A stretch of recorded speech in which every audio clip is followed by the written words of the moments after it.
34세 어린이도 유아교육비와 보육료로 월 22만 원을 지원받습니다. 올해 유럽 재정위기로 한국 수출이 큰 타격을 받고 경제 성장률도 3.5% 안팎의 성장에 그칠 것이란 전망이 나왔습니다. 우리나라의 은퇴 자산이 2020년에 1,920조 원에 달할 것이란 분석이 나왔습니다. 수도권 소형 아파트의 전셋값이 상향 평준화되고 있는 것으로 나타났습니다. 네, 시청자 여러분 안녕하십니까. 생경제 현장의 임동서입니다. 전일 급등에 대한 부담감 때문인지 우리 증시 오늘 조정에 들어가는 모습을 보였는데요. 0.02% 하락하면서 1890선은 지켜내는 모습을 보였습니다. 김종선 기자 연결합니다. 안녕하십니까? 네, 지금 전화 연결이 좀 고르지 않은 것 같습니다. 먼저 오늘의 주요 뉴스부터 여러분께 전해드리고 다시 한번 오늘의 증권 시황을 김종선 기자를 연결해서 전해드리도록 하겠습니다. 먼저 오늘의 주요 뉴스를 전해드립니다. 내년부터 만 3, 4세 어린이도 유아교육비와 보육료로 월 22만 원을 지원받습니다. 정부는 오늘 위기관리대책회의를 열고 서민과 중산층 모두의 양육 부담을 완화하고자 올해 도입한 5세 아동 누리과정을 내년부터 3, 4세 유아에게도 적용하기로 했습니다. 이에 따라 만 3, 4세 어린이는 부모의 소득 수준과 관계없이 내년에는 매월 22만 원, 2014년에는 24만 원, 2015년에는 27만 원 등 단계적으로 인상된 보육비를 지원받게 됩니다. 또 양육수당 지원 대상도 현재 소득 하위 15% 수준에서 하위 70%까지 대폭 확대해 지원 대상을 64만 1,000명으로 6배 이상 늘리기로 했습니다. 네, 올해 유럽 재정위기로 한국 수출이 큰 타격을 받고 경제 성장률도 3.5% 안팎의 성장에 그칠 것이란 전망이 나왔습니다. 자본시장연구원은 오늘 오후 한 세미나에서 기업들의 대유럽 수출 비중은 평균 12%, 중소기업은 비중이 25%나 돼 부정적인 영향을 받을 수 있다며 한국의 수출 증가율이 지난해 19.2%에서 올해는 10% 내외로 낮아질 것으로 내다봤습니다. 또 수출 증가세가 둔화되면 민간 소비와 설비 투자가 정체되면서 경제 성장률도 정부 전망치보다 낮은 3.5%에 그칠 것으로 예상했습니다. 우리나라의 은퇴 자산이 2020년에 1,920조 원에 달할 것이란 분석이 나왔습니다. 미래에셋 퇴직연금 연구소는 오늘 발간한 2020 대한민국 은퇴자산 보고서에서 은퇴 자산이 올해 841조 원에서 2020년에는 1,920조 원으로 2배 이상 늘어날 것으로 추정했습니다. 이 금액은 전체 가계금융자산의 54%, 국내 총생산 대비 108%에 달하는 수치입니다. 은퇴 자산은 국민연금과 퇴직연금, 개인연금, 주택연금 등을 합한 금액으로 국민연금이 전체의 절반가량인 47%를 차지했습니다. 수도권 소형 아파트의 전셋값이 상향 평준화되고 있는 것으로 나타났습니다. 부동산 포털 닥터아파트가 최근 2년간 수도권 전용 면적 60제곱미터 이하 소형 아파트의 전셋가 변동률을 조사한 결과 평균 22.8% 오른 것으로 조사됐습니다. 지역별로는 경기 오산시와 용인시의 소형 전셋 가격이 각각 43.1%와 40.7%가 올라 상승률 1, 2위를 차지했습니다. 또 화성시가 2년간 33.1% 상승하는 등 저렴했던 경기 남부권 중심으로 오름폭이 컸습니다. 애플이 독일에서 삼성전자 스마트폰 모델 10종에 대한 판매 금지 소송을 추가했습니다. 뒤셀도르프 지방법원은 삼성이 애플의 디자인을 침해했다며 갤럭시 S와 갤럭시 S2 등의 유럽 내 판매 금지를 요청했다고 말했습니다. 이번 애플의 추가 소송 제기는 지난달 삼성의 추가 소송에 대한 맞받아치기 성격으로 법원에서 애플의 주장을 받아들일 가능성은 낮다는 전망이 우세합니다. 삼성전자는 지난달 독일에서 애플이 3세대 통신 표준 특허 2건과 상용 특허 2건을 침해했다고 소송을 제기했습니다. 민주통합당이 전당대회 돈봉투 사건과 관련해 박희택 국회의장직 사퇴 촉구 결의안을 국회에 제출했습니다. 민주당은 박 의장이 진위 여부를 떠나 의혹을 받는다는 자체만으로 국회의 수치이자 나라 망신이라며 국회의 권위를 실추시키고 국민적 신뢰를 추락시킨 것은 법적으로나 도덕적으로 도저히 용납받을 수 없는 행위라고 비판했습니다. 박근혜 한나라당 비상대책위원장도 검찰 수사가 장기화되는 것은 바람직하지 않다며 조속히 실체가 규명될 수 있도록 관련자들이 수사에 적극 협조해야 한다고 강조했습니다. 네, 다시 한번 증권 시황을 전화 연결해서 들어보도록 하겠습니다. 김종선 기자입니다. 안녕하십니까? 네, 안녕하세요. 네, 오늘 기관과 개인의 동반 매도로 보합세로 마감을 했는데요. 오늘 시황 정리 부탁드릴게요. 네, 오늘 코스피 지수는 전날보다 0.35포인트 하락한 1892.39에 거래를 마쳤습니다. 간밤에 미국과 중국의 경제지표 개선, 스페인과 유럽 재정안정기금의 국채 발행 성공으로 뉴욕 증시가 상승했는데요. 이 소식에 코스피는 장 초반 반짝 상승하기도 했지만 곧이어 개인과 기관이 순매도에 나서면서 하락세로 돌아섰습니다. 특히 1900선에 근접하면서 지수 상승 부담감에 따른 경계 매물이 출회되면서 뚜렷한 상승 모멘텀을 찾지 못한 증시는 결국 전날 상승세를 이어가지 못했습니다. 외국인은 오늘 4,815억 원어치를 사들이며 7거래일 연속 순매수에 나섰습니다. 그러나 개인이 2,904억 원, 기관이 932억 원을 순매도하며 지수를 끌어내렸습니다. 프로그램 매매는 988억 원 매수 우위를 기록했습니다. 업종별로는 건설업과 화학 등 낙폭 과대 업종이 1% 이상 올랐고 운수창고, 은행, 통신업종 등도 소폭 상승하며 선방했습니다. 반면 의료 정밀 업종이 2.72% 이상 하락한 것을 비롯해 운송장비, 전기 전자업종이 약세를 보였습니다. 시가총액 상위 종목 중에는 현대중공업, LG화학, 신한지주의 강세가 두드러진 반면 현대차, 기아차, 현대모비스 등 자동차주는 부진했습니다. 특히 두산건설은 박용성 두산중공업 회장이 주식 2만 7천여 주를 장내 매수했다는 소식에 9% 이상 급등했고 호텔신라가 미국 LA 국제공항에 면세점 진출을 추진 중이라는 소식에 4.77% 올라 52주 신고가를 경신했습니다. 상한가 13개를 포함해 376개 종목이 올랐고 하한가 한 종목을 포함해 464개 종목이 내렸습니다. 네, 이 카메룬의 다이아몬드 광산 개발과 관련한 주가 조작 혐의로 CNK 인터내셔널에 대한 검찰 수사가 본격화될 거라고 하던데요. 어떻습니까? 네, 오늘 증권선물위원회 정례회의가 열렸는데요. 증선인은 오덕균 CNK 대표 등을 미공개 정보 등을 이용해 거액의 시세 차익을 얻은 혐의로 검찰에 고발했다고 밝혔습니다. 외교부 1차관을 지낸 조중표 전 국무총리 실장도 여기에 포함됐는데요. 조 전 실장은 CNK 고문을 맡아왔습니다. 마찬가지로 주가 조작 의혹을 받고 있는 김은석 외교통상부 에너지자원대사는 감사원 감사를 받고 있어 이번 고발 대상에서는 제외됐습니다. 그러나 김 대사의 동생 부부는 외교부의 보도자료 배포 전에 억대의 CNK 주식을 매입한 것으로 드러나 검찰에 고발됐습니다. 외교부는 지난 2010년 12월 코스닥 상장사인 CNK가 카메룬에서 추정 매장량 4억 2천만 캐럿의 다이아몬드 광산 개발권을 획득했다는 내용의 보도자료를 냈습니다. 이 과정에서 김은석 대사가 주도적 역할을 해 주가를 띄우려 했다는 의혹을 받고 있습니다. 당시 3,000원대에 머물던 CNK의 주가는 외교부 발표 이후 3주 만에 1만 6천 원까지 폭등했습니다. 야당 의원들은 그동안 외교부가 보도자료를 배포하기 전에 박영준 전 지식경제부 차관이 카메룬을 방문했다며 정권 실세로 알려진 박 전 차관을 주가 조작의 배우라고 주장하기도 했습니다. 조중표 전 국무총리실장은 가족들과 수억 원대의 시세 차익을 남겼다는 의혹과 함께 불공정 거래에도 간접적으로 가담한 혐의를 받고 있는 것으로 알려졌습니다.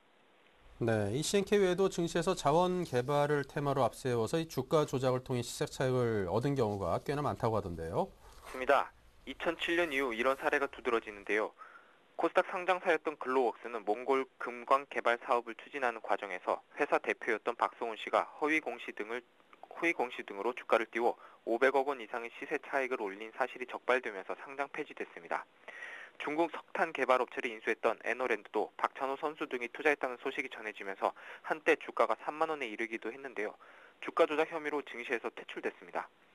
오일샌드 개발 테마로 주목받았던 한국기술산업, 페루 자원 개발에 나섰던 캐드콤 등도 상장 폐지된 바 있습니다.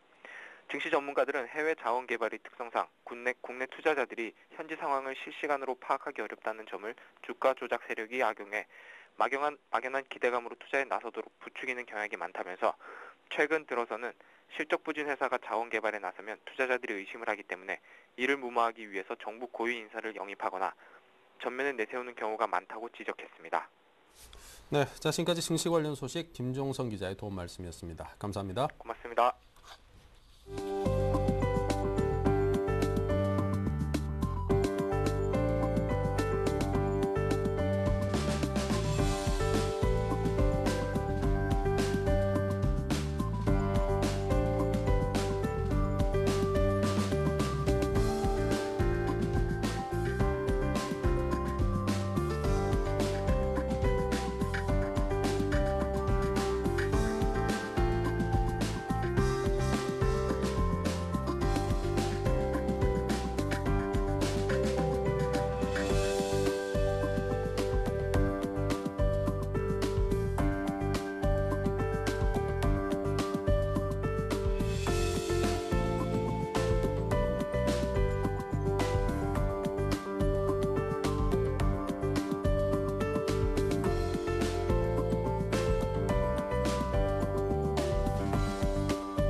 네, 최근 정부의 대기업 압박 수위가 높아지면서 대기업들이 일제히 피로감을 호소하고 있다고 합니다. 선거철 앞두고 그 양상은 더욱 더해갈 것이라고 하는데요. 맹준호 기자를 연결해 들어보죠. 안녕하십니까?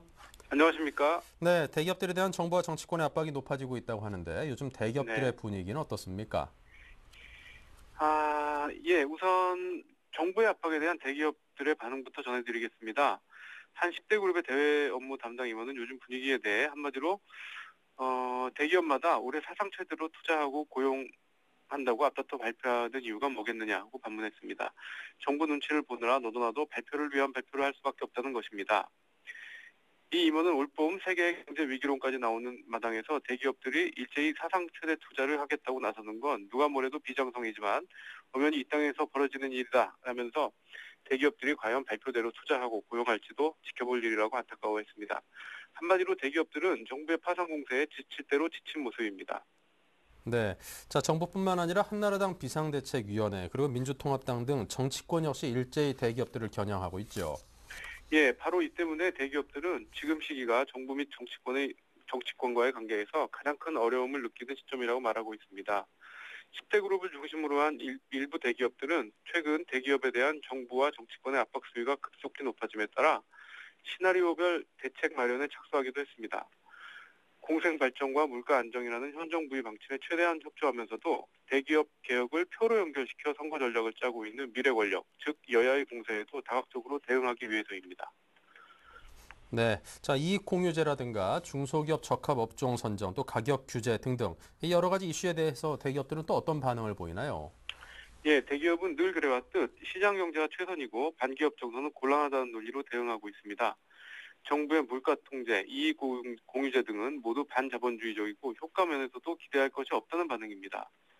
출자 총액 제한제 부활 움직임에 대해서도 금융권의 규제가 심해져 제도의 의미가 없어졌는데 왜 굳이 부활시키려 드는지 모르겠다는 게 대개의 대체적인 반응입니다. 중소기업 적합업종에 대해서도 공정하고 명확한 기준을 세우고 어떤 업종이 중소기업에 적합한지를 세세하게 가려낼 수 있을지는 여전히 의문이라며 고개를 젓고 있습니다. 네, 자 그렇다면 이런 정치권의 압박에 대해서 대기업들 어떻게 대응할 방침이라고 하던가요? 예, 대기업들의 가장 큰 고민은 최근 전국이 급속히 선거 국면으로 전환하면서 재벌 개혁 구호가 난무할 가능성이 크다는 데 있습니다. 4대 그룹의 한 관계자는 정권 말 또는 선거철에 대기업을 부도덕한 집단으로 몰고 이를 표와 바꾸려고 드는 것은 방향이 잘못된 것이라고 비판했습니다. 이처럼 대기업들은 최근 유권자들이 재벌과 대기업에 대해 분노하는 근본 이유에 대해서는 깊은 고민을 하지 않고 있는 것으로 보입니다. 대기업이 반성할 부분은 적극적으로 반성하고 부당한 부분은 당당히 얘기할 수 있는 풍토가 더욱 아쉬워지고 있습니다. 네, 자 지금까지 맹준호 기자의 도움 말씀으로 함께 들었습니다. 감사합니다. 감사합니다.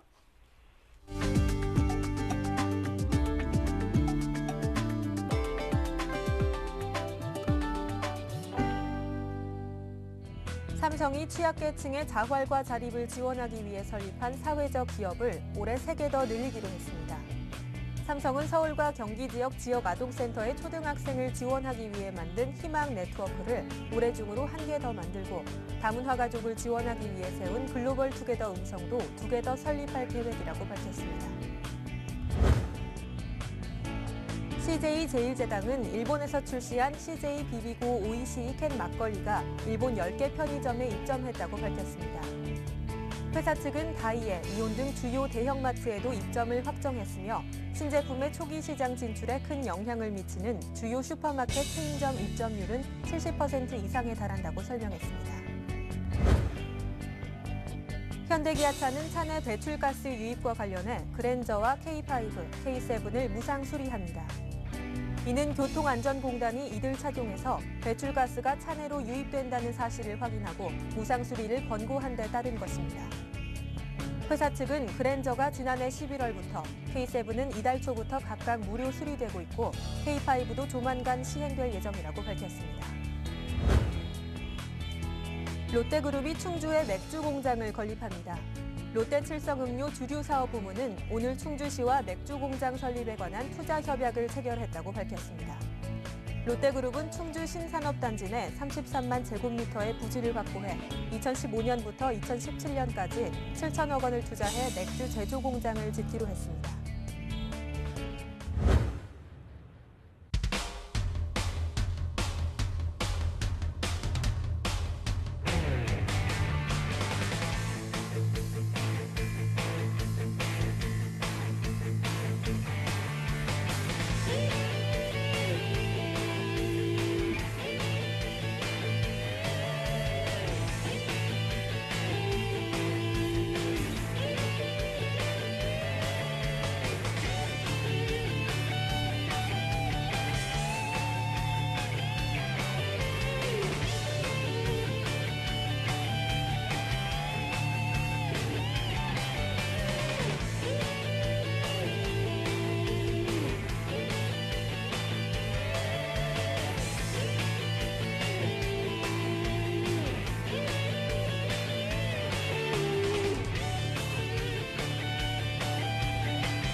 네, 이상으로 생경제 현장을 마칩니다. 감사합니다.